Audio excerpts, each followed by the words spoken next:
হরে কৃষ্ণ বন্ধুরা, আগামী বুধবার 25শে বৈশাখ বছরের প্রথম অমাবস্যা তিথিতে যদি কোথাও এই ফুলটি আপনি দেখতে পান, তাহলে দেখার সাথে সাথেই আপনি ছিঁড়ে ফেলুন এবং ঘরে নিয়ে আসুন। আর 24 ঘন্টার মধ্যে আপনার দুনিয়াটাই পাল্টে যাবে এবং কি আপনার জীবনের সমস্ত বাধা বিপত্তি দূর হবেই এবং তার সাথে সাথে ঈশ্বরের আশীর্বাদে আপনাদের পরিবারে সুখ শান্তি সমৃদ্ধি সবকিছু বজায় থাকবে। আপনার যদি চাকরি বা কেরিয়ারের পথে যদি কোনো বাধা বিপত্তি থাকে, তাহলে সেগুলো এক্ষেত্রে দূর হবে নিমেষেই। নমস্কার বন্ধুরা, এই সনাতন পরিবারের সবাইকে অনেক অনেক আন্তরিক শুভেচ্ছা ভালোবাসা। বন্ধুরা, আমি আশা করছি আপনারা সব ঈশ্বর বা ভগবান কিংবা ভালো আছেন এবং সুস্থ আছেন। বন্ধুরা, আসতে চলেছে এই বছর অর্থাৎ 1431 বঙ্গাব্দের প্রথম অমাবস্যা তিথি। হ্যাঁ বন্ধুরা, চলছে বৈশাখ মাস। এই মাসটি হচ্ছে হিন্দু বর্ষ পঞ্জিকার শ্রেষ্ঠ মাস এবং বৈশাখী অমাবস্যা তিথিটি হচ্ছে বছরের প্রথম অমাবস্যা তিথি এবং যে কোনো উপায় বা প্রতিকার করার জন্য এই দিনটি অতি উত্তম। এর ফলে আপনার নতুন বৎসর অত্যন্ত ভালো কাটবে এবং কি আপনার সমস্ত বাধা বিপত্তিগুলো দূর হবে এবং তার সাথে সাথে আপনার শত্রুও নাশ হবে। বন্ধুরা, এই বিশেষ ফুলটি হচ্ছে লাল জবা ফুল। হ্যাঁ বন্ধুরা, আপনারা ঠিকই শুনেছেন। আর বাস্তুশাস্ত্র অনুসারে বাড়িতে একটি জবা ফুলের গাছ থাকলে এতে অত্যন্ত শুভ বলে মনে করা হয় এবং কি জবা ফুলের ব্যবহার আপনার ভাগ্য বদলে দিতে পারে। আর বাস্তুশাস্ত্রে আর্থিক কষ্ট থেকে মুক্তি পাওয়ার জন্য একাধিক উপায়ের কথা বলা আছে এবং তার মধ্যে আর্থিক সমৃদ্ধি লাভ করতে লাল জবা ফুলের টোটকা যেমন সহজ, ঠিক তেমনই লাভজনক। আমাদের সনাতন ধর্মে বিভিন্ন গাছের উপকারিতা গুণের বিষয় উল্লেখ করা রয়েছে। আর আয়ুর্বেদের মতো বাস্তুশাস্ত্রেও বিভিন্ন গাছগাছড়ার মাহাত্ম্য উল্লেখ করা আছে। আর লাল জবা অনেক বাড়িতেই দেখা যায়। অল্প যত্নেই বাগানে মাথা তোলে আর অল্প দিনের মধ্যেই লাল ফুলের শোভায় ভরিয়ে দেয়। আর হিন্দু ধর্ম অনুসারে লাল জবা ফুল মা কালীর অত্যন্ত প্রিয়। আর লাল জবা ফুল ছাড়া মা কালীর পুজো অসম্পূর্ণ। আবার গণেশ ঠাকুরেরও অত্যন্ত প্রিয় হচ্ছে এই লাল জবা ফুল। আর সংকট মোচন হনুমানজিরও অত্যন্ত প্রিয় ফুল হচ্ছে এই লাল জবা ফুল। আর বাস্তুশাস্ত্র অনুসারে আর এই ফুল বাড়িতে থাকা অত্যন্ত শুভ বলে মনে করা হয়। আর এতে বাড়ির আর্থিক পরিস্থিতি উন্নতি ঘটে। আর বাড়িতে জবা ফুলের গাছ থাকলে প্রসন্ন হন মা লক্ষ্মী এবং সেই বাড়িতে তিনি কখনো আর্থিক সংকট আসতে দেন না তিনি। আর এই গাছের শুভ প্রভাবে সম্পর্কের উন্নতি হয়। আর জবা গাছের শুভ প্রভাব সমাজে আপনার মান সম্মান উন্নত করে। আর প্রতিদিন মা লক্ষ্মীর পায়ে একটি করে লাল জবা ফুল নিবেদন করলে তার আশীর্বাদ লাভ করা যায় এবং কি সমস্ত রকম আর্থিক সংকট থেকে মুক্তি লাভ করা যায়। বাড়িতে অর্থের বৃদ্ধি পায়। বন্ধুরা, বৈদিক জ্যোতিষ অনুসারে বাড়িতে জবা ফুলের গাছ থাকলে আর পুষ্টিতে সূর্য শক্তিশালী হয় এবং আর্থিক সমস্যা থেকে মুক্তি পাওয়া যায়। যদি আপনার পুষ্টিতে সূর্য নিচ স্থানে অবস্থান থাকে, তাহলে বাড়িতে অতি অবশ্যই জবা ফুলের গাছ লাগান। আর বাড়ির পূর্ব দিকে জবা ফুলের গাছ থাকলে তা সূর্যের অবস্থানকে ভালো করে। আবার কুষ্টিতে মঙ্গল দোষ থাকলে জবা ফুলের প্রভাবে সেটিও দূর হতে পারে। আর জন্মছকে মঙ্গল যদি দুর্বল হয় এবং তার কারণে বিয়েতে দেরি বা বিবাহিত সম্পর্কে নানা রকম সমস্যা দেখা দেয়, তাহলে সেক্ষেত্রে আর জবা ফুলের গাছ অবশ্যই আপনার বাড়িতে লাগান। আর এর প্রভাবে অশুভ মঙ্গলকেও শান্ত করে দেবে। যদি আপনার চাকরিতে বা ব্যবসায় কোনো সমস্যা দেখা দেয়, তাহলে প্রতিদিন সূর্যদেবকে জবা ফুল নিবেদন করুন। ভোরবেলা একটি তামার পাত্রে জল নিয়ে তার মধ্যে একটি লাল জবা ফুল রেখে দিন। এবার ওই জল সূর্যদেবকে অর্ঘ্য দিন। এর ফলে ক্যারিয়ারের পথে আসা সমস্ত বাধা বিপত্তি আপনার এক নিমেষেই দূর হয়ে যাবে। শুধুমাত্র বাস্তুশাস্ত্র ও জ্যোতিষশাস্ত্রে নয়, আর আয়ুর্বেদ শাস্ত্র ও জবা ফুলের একাধিক গুণাগুণের কথা বলা হয়েছে। আর জবা ফুল রক্তশূন্যতার সমস্যাকেও দূর করতে সহায়তা করে, কারণ এতে প্রচুর পরিমাণে আয়রন আছে যা শরীরের রক্তের অভাবকে পূর্ণ করে। যারা রক্তচাপে ভুগছেন তারা জবা ফুল পিষে রস বার করে নিয়মিত খেতে পারেন। আর জবা ফুলে অ্যান্টি এঞ্জিরও বৈশিষ্ট্য আছে। আর এটি ত্বককে তরুণ দেখাতেও সহায়তা করে। এই ফুল ওজন কমাতেও সহায়তা করে। আর জবা পাতা ফুটিয়ে চা বানাতে পারেন। আর এটি আপনাকে শক্তি দেয় এবং ক্ষুধা লাগে না।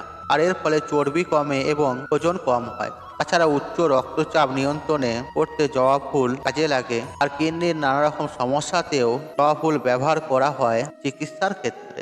তাই বন্ধুরা, আপনারা বুঝতে পারলেন একটি ফুলের কতটা গুণ বা এর কি কি উপকারিতা রয়েছে। আর বাস্তু দোষ তো দূর করেই, তার সাথে সাথে জ্যোতিষশাস্ত্রের নানা বিদ্যায় আপনার গ্রহ দোষ কাটাতে সহায়তা করে।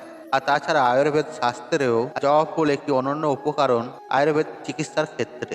তাই বন্ধুরা, আপনার বাড়িতে যদি জবা ফুলের গাছ না থাকে তাহলে অতি অবশ্যই একটি জবা ফুলের গাছ লাগান এবং পূর্ব দিকে লাগান। আপনার সূর্য গ্রহ মজবুত হবে এবং কি আপনি চাকরিতে ও ক্যারিয়ারে উন্নতি করবেন। আর আপনার উচ্চ শিক্ষার ইচ্ছা থাকলে সেটিও আপনার পূর্ণ হবে। আর এই জবা ফুল দিয়ে একটি চমৎকারী উপায় বা টোটকা আপনারা করতে পারেন আগামী অমাবস্যার দিন। এই দিনটি এই উপায়টি করার জন্য অত্যন্ত শুভ এবং যে কোনো মঙ্গলবার বা অথবা শনিবারেও আপনারা এই উপায়টি আপনারা করতে পারেন। তার জন্য বন্ধুরা, আপনাদের ঘরে কি করতে হবে, একটু সকাল সকাল ঘুম থেকে উঠে একটু বাড়ির বাইরে বেরোবেন এবং আপনার আশপাশে ঘুরে যদি কারো বাড়িতে যদি একটি টকটকে লাল জবা ফুল দেখতে পান বন্ধুরা, তাহলে অবশ্যই সেটি কাউকে না বলে ছিঁড়ে আপনাকে নিয়ে আসতে হবে। বন্ধুরা, অনুমতি চেয়ে আনলে কিন্তু কাজ হবে না, এটি আপনাকে চুপু চুপু নিয়ে আসতে হবে। যদি আপনার বাড়িতে এই জবা ফুলের গাছ থাকে সেটি বাদ দিয়ে আপনাকে বাইরে থেকে নিয়ে আসতে হবে, তাহলেই তার কার্যকারী হবে। তবে বন্ধুরা, জবা ফুলটি নিখুঁত হতে হবে এবং তরতাজা একদম টকটকে লাল। আর এরকম একটি জবা ফুল আপনারা বাড়িতে নিয়ে আসবেন আগামী অমাবস্যার দিন। আপনি ফুলটি নিয়ে আসবেন এবং যত্ন সহকারে আপনার ঠাকুর ঘরে রেখে দেবেন বা আপনার যে ঠাকুরের সিংহাসন আছে আপনি সেখানে রেখে দেবেন। আপনি স্নান পর্ব সেরে শুদ্ধ বস্ত্র পরে পূজা অর্চনা করে নেবেন, যেভাবে নিত্য পূজা অর্চনা করেন। বন্ধুরা, প্রত্যেক মাসে অমাবস্যা তিথিতে মা কালীর বিশেষ পূজা অর্চনা হয়ে থাকে, যেটি গৃহস্থ বাড়িতে খুব সহজেই করা যায়। আপনারা লাল চন্দন বেটে নেবেন আর লাল চন্দন দিয়ে সেই জবা ফুলটি ভালো করে মাখিয়ে নিয়ে মায়ের চরণে সেই জবা ফুলটি নিবেদন করবেন। সেদিন মাকে একটি লাল জবা ফুলের মালা পরাতে একদমই ভুলবেন না।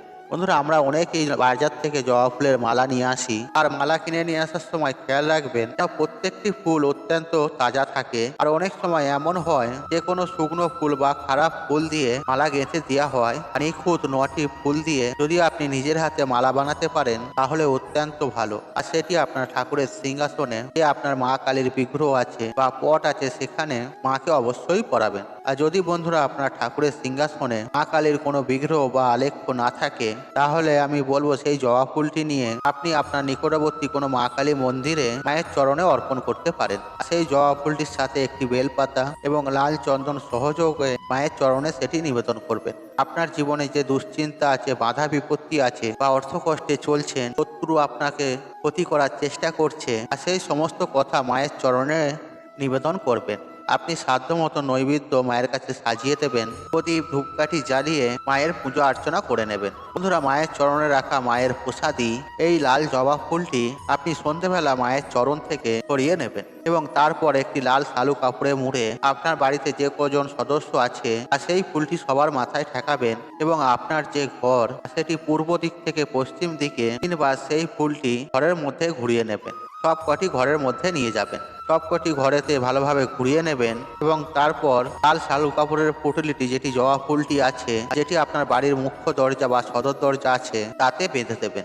আর মায়ের আশীর্বাদে আপনার বাড়ির সমস্ত বাস্তু দোষ দূর হবে। যে কোনো প্রতিবন্ধকতা আপনার জীবনে আসার পথে উন্নতি, অগ্রগতি, অর্থ আগমনের যে পথে বাধা বিপত্তি হয়ে দাঁড়াচ্ছে, সেগুলি আপনার জীবন থেকে দূর হবে এবং কি কোনো শত্রুও যদি পিছনে লেগে থাকে, সেই সব শত্রুও দূরে সরে যাবে। সেই শত্রু যদি কোনো ক্ষতি করতে চাইলেও আপনার পরিবারকে কিংবা আপনার বাস্তুকে সে আর কোনোদিন ক্ষতি করতেও পারবে না।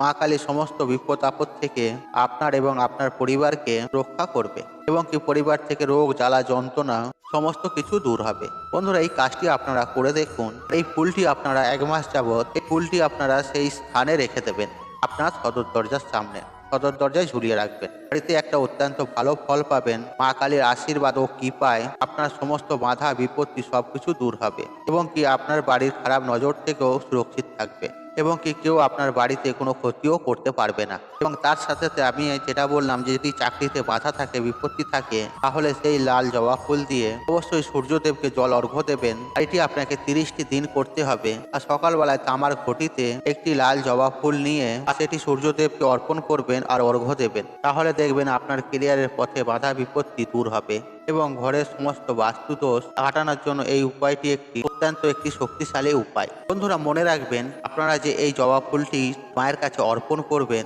সেটি কিন্তু আপনার বাস্তু থেকে নিলে হবে না, সেটি আপনাকে অন্য কারো বাস্তু থেকে নিয়ে আসতে হবে, তবেই আপনি এর উপকারিতা পাবেন, নাহলে এর কার্যকারী বিফল হয়ে যাবে।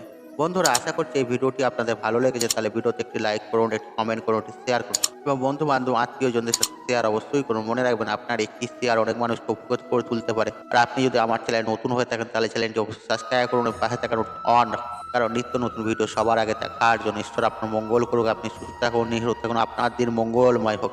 হরে কৃষ্ণ কৃষ্ণ কৃষ্ণ হরে হরে।